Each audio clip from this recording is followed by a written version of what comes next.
आप जितनी answer writing practice करेंगे उतना ही आपका आंसर मजबूत होगा। लेकिन आंसर राइटिंग को ही आप सारे दिन ऐसे नहीं है वही लिखते रहे। आंसर राइटिंग का तो आपको 1 घंटा 2 घंटा आपको दे देना है। उसके बाद में आप जो भी है अपना कंटेंट को आप है ना थोड़ा सा समझें आप और याद करें, गुणात्मक रूप से एसोसिएट कर लें, किसी चीज से जोड़ करके पढ़ लें। जैसे मैं 1-2 चीज आपको बताता हूं जोड़ करके कैसे पढ़ें। आपको एक बार ही पढ़ने की जरूरत है, दूसरी बार आपको कहीं कोई समस्या नहीं आएगी। जैसे मैं आपको बताता हूं भाई 20% 30% कोर्स कई बार रह जाता है, लेकिन वहां से भी प्रश्न आते हैं, उनका उत्तर आप बहुत अच्छे से लिख सकते हो। वो किस प्रकार लिख सकते हो कि उस प्रश्न के जो राजनीतिक पक्ष, सांस्कृतिक, सामाजिक, आर्थिक जितने पक्ष आप जानते हो उसको उसमें समाहित कर दो, उसका उत्तर 80% कंप्लीट हो जाएगा। इसका मैं उदाहरण देता हूं। आपको पूछ लिया जाए भी आपने मान लो प्रजामंडल नहीं पढ़ा और आपसे पूछ लिया जाए भी प्रजामंडल आंदोलन के कारण बताइए, तो आपको पता है कि प्रजा का मंडल बनता है, प्रजा किन चीजों की मांग करती है। इस पे मैंने लिखा और मेरे बहुत अच्छे मार्क्स आए थे, 60%।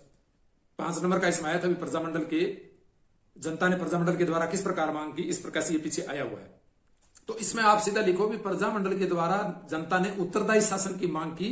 बीकानेर, जयपुर, विभिन्न जगह 1936 से लेकर के 1942 तक विभिन्न प्रजामंडलों की स्थापना हुई। यानी रियासत काल में जनता ने लोकतांत्रिक अधिकारों की मांग की।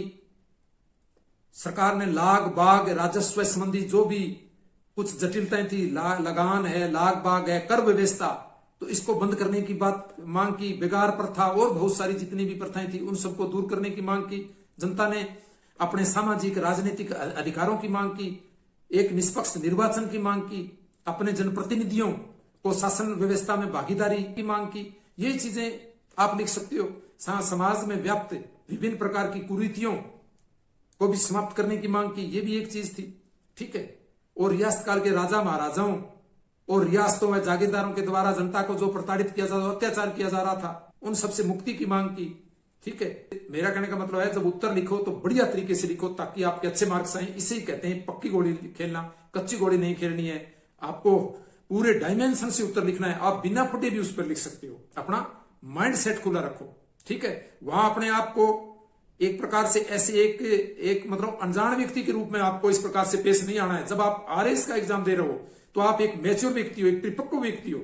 आपका चिंतन, आपकी सोच, आपका जो जनरल अवेयरनेस, आपका जिसको बोलते हैं कॉमन सेंस इतना तेज है और उसको तेज आप बना सकते हो सिर्फ चिंतन से, सोच करके, एक कॉन्फिडेंस से कि हाँ यार, जब मैं एक बीए करने के बाद जब आरएस का एग्जाम दे रहा हूं तो मैं बिना पढ़े भी बहुत सारे उत्तर बढ़िया तरीके से लिख सकता हूं। क्योंकि सिर्फ डायमेंशन क्लियर करने होते हैं। जिस तरह से पीछे मैंने बताया उसका आप तुलनात्मक रूप दो। वैश्विक अर्थव्यवस्था से संबंधित राज्य का प्रश्न आ रहा है तो उसको अपने कंट्री से जोड़ो। कंट्री का प्रश्न है तो पूरे ग्लोबल सिनेरियोस में डालो। पूरा भारतवर्ष का विभिन्न देशों से उसको अंतरराष्ट्रीय लेवल पर उसको लिखो।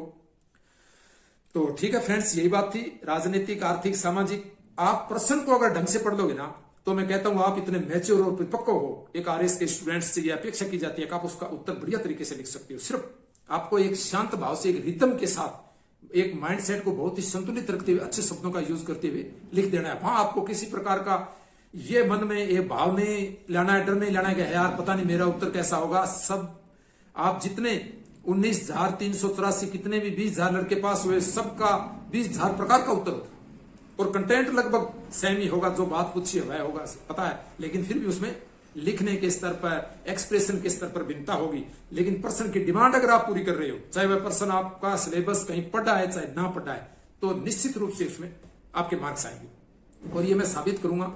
मैं आंसर शीट अपलोड करूंगा तो उसमें बताऊंगा कि आप देखो कितने बढ़िया मार्क्स आए।